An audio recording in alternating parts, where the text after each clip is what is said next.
की क्लास में आप सभी स्टूडेंट का स्वागत है। जी हाँ फ्रेंड, आज बेसिकली बात करने वाला हूँ 3 नंबर का क्वेश्चन लेकर आया हूँ, यानी महाराणा प्रताप का चरित्र चित्रण। और ये वेरी मोस्ट इंपॉर्टेंट है फ्रेंड। ये जब तक जितने भी यूपी बोर्ड के पेपर हुए, हर पेपर में ये क्वेश्चन आता ही आता है फ्रेंड। तो आपके लिए एक ही क्वेश्चन करवाऊंगा, लेकिन आप पूरे 3 नंबर पक्के लेकर के आएंगे फ्रेंड। तो आप बने रहिए इस वीडियो में लास्ट तक। अगर वीडियो में आप नए देख रहे हैं तो वीडियो को सब्सक्राइब जरूर कर दीजिएगा, देन बेल आइकन को प्रेस कर दीजिएगा, जिससे कि आने वाले वीडियो का नोटिफिकेशन आपको सबसे पहले मिले। जी हाँ फ्रेंड, तो चलिए मैं अपने बोर्ड पर ले चलता हूँ और आपको स्टेप बाय स्टेप सब कुछ दिखा देता हूँ कि कौन कौन सी क्वेश्चन जो है यूपी बोर्ड में आया हुआ है। तो यूपी बोर्ड में हमेशा जो आता है महाराणा प्रताप का चरित्र चित्रण आ गया और सर्ग वगैरह जो है ये सब आते हैं। तो मैं एक ही क्वेश्चन करवाऊंगा, उसमें भी आपको जो है ये यूपी बोर्ड में जो पेपर होने वाला है 2021 में यही क्वेश्चन आने वाला है फ्रेंड। तो आप बढ़िया से इसको इस वीडियो में अंत तक बने रहे। तो चलिए मैं अपने बोर्ड पर ले चलता हूँ और आप दिखा देता हूँ। पहला क्वेश्चन मैंने लिख लिया है यहाँ फ्रेंड। अपने पठित खंड काव्य के आधार पर निम्नलिखित प्रश्नों में से किसी एक प्रश्न का उत्तर लिखिए या उत्तर दीजिए। जी फ्रेंड, जैसे कि मैंने पहला क्वेश्चन लिख लिया यहाँ पर। पहला क्वेश्चन है यहाँ पर, मेवाड़ मुकुट खंड काव्य के नायक के चरित्र चित्रण विशेषताएं लिखे। यानी वही चीज़ है जो कि लास्ट में मैंने ये लिखा हुआ है, मेवाड़ मुकुट काव्य खंड के आधार पर उसके नायक का चरित्र चित्रण लिखिए या महाराणा प्रताप का चरित्र चित्रण लिखिए। सेम ही क्वेश्चन है फ्रेंड। ये दो क्वेश्चन जो है हमारा बीच का जो है, मेवाड़ मुकुट खंड काव्य के अरावली सर का कथा अपने शब्दों में लिखे। यानी कथा का मतलब होता है कहानी। जब फ्रेंड, और इसके बाद तीसरा क्वेश्चन है, मेवाड़ मुकुट काव्य खंड के तृतीय सर्ग का कथा तथा अपने सारांश में, मतलब कि अपने सारांश में ही लिखना है फ्रेंड। तो मैं क्या करूँगा, ये जो सर्ग है इस सर्ग ना देख करके आप सिंपली क्या कीजिएगा, मेवाड़ मुकुट खंड काव्य के आधार पर इसके यानी उसके नायक का चरित्र चित्रण दीजिए या लिखिए। जी फ्रेंड, यानी महाराणा प्रताप का चरित्र चित्रण ही के बारे में ही आपको व्याख्या करनी है। तो मैं इस क्वेश्चन को आपको बढ़िया से डीपली समझा देता हूं और अब स्टेप बाय स्टेप देखते रहिए। देख लीजिए, मैंने यहाँ पर क्वेश्चन लिख लिया है, ये महाराणा प्रताप का चरित्र चित्रण। आपको इसी प्रकार से बोर्ड के पेपर में लिखना है फ्रेंड। सबसे पहले महाराणा प्रताप का चरित्र चित्रण लिख देना है। इसके बाद आपको लिखना है यहाँ पर उत्तर डाल करके यहाँ पर लिख देने हैं। सबसे पहले आपको लिखना है हेडिंग में महाराणा प्रताप लिखने के बाद आपको लिखना है, मेवाड़ मुकुट काव्य खंड के नायक महाराणा प्रताप जी ये आन बान और शान की रक्षा करना जानते थे। यानी ये आन बान और शान की रक्षा करना जानते थे महाराणा प्रताप जी। ऐसे थे, अपने प्राणों के लिए अपने प्राणों की आहुति दे सकते थे अपनी मातृभूमि की रक्षा करने के लिए। जहाँ फ्रेंड, ऐसे थे महाराणा प्रताप जी। अब देखिए अगला जो है हमारा, एक लिख लिया मैंने, 1 2 3 4 ऐसे करके मैं स्टेप बाय स्टेप इसको बता दूंगा। तो पहला जो है यहाँ पर स्वतंत्रता प्रेमी जो है, स्वतंत्रता से ही पता चलता है। स्वतंत्रता का प्रेम प्रताप के रोम रोम में व्यक्त था। यानी रोम रोम में व्यक्त था, उसके अंदर इतना अच्छा, मतलब कि वो जो था स्वतंत्रता प्रेम जो इसके रोम रोम में व्यक्त था। अपने भारत की सभी शासक अकबर की अधीनता स्वीकार कर लेते थे। महाराणा प्रताप जी कहते थे, जब तक सांस रहेगा स्वतंत्रता रहूँगा, दास नहीं हो सकता, यानी दास नहीं बन सकता हूँ।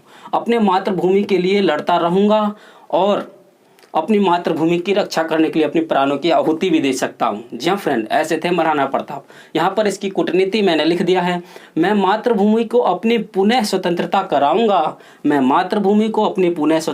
कराऊंगा, या स्वतंत्रता की बेदी पर लड़ता हुआ मर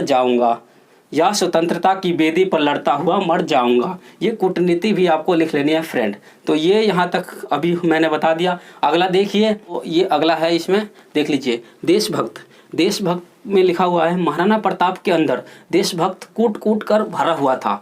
मेवाड़ की स्वतंत्रता के लिए अरावली की घाटियों पर बन भटकते थे और अपनी कर्तव्य से पीछे नहीं हटते थे। अपनी कर्तव्य से कभी भी ये पीछे नहीं हटते थे। अपनी मातृभूमि की रक्षा के लिए अपनी प्राणों की आहुति दे सकते थे। ऐसे थे महाराणा प्रताप जी। और इसकी कूटनीति जो है, मैं स्वदेश के हित जीता रहूँगा और उसके लिए ही मरूँगा।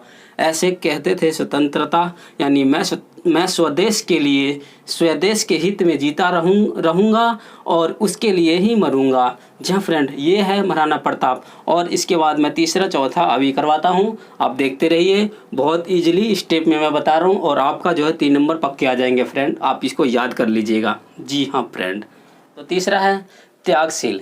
महाराणा प्रताप त्याग भावना विद्वान है, इसलिए वे भामाशाह के द्वारा सैन्य संगठन के लिए दिए जाने वाले अपरिमित धन को भी स्वीकार नहीं करते थे।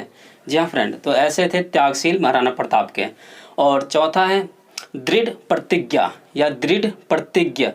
तो महाराणा प्रताप जी अपने संकल्प को बार बार दोहराते थे। वे प्रतिज्ञा करते हैं, जब तक शरीर में श्वास है मेवाड़ की भूमि को स्वतंत्रता करके रहूँगा। जी हाँ फ्रेंड, जब तक शरीर में श्वास है मेवाड़ की भूमि को स्वतंत्रता करके रहूँगा। ऐसे करने वाले व्यक्ति जो थे महाराणा प्रताप जी थे।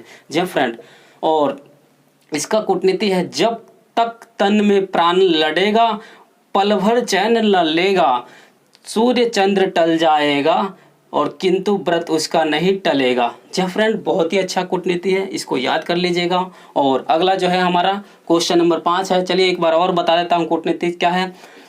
जब तक तन में प्राण लड़ेगा पल भर चैन न लेगा, सूर्य चंद्र टल जाएगा किंतु व्रत उसका नहीं टलेगा। जी हाँ फ्रेंड, यहाँ पर गा लिख दीजिए, बहुत ही अच्छा लगता है फ्रेंड। गा मैं लिख देता हूँ, यहाँ पर मेरे उल्टा पड़ जाता है, यहाँ गा लिख दीजिए।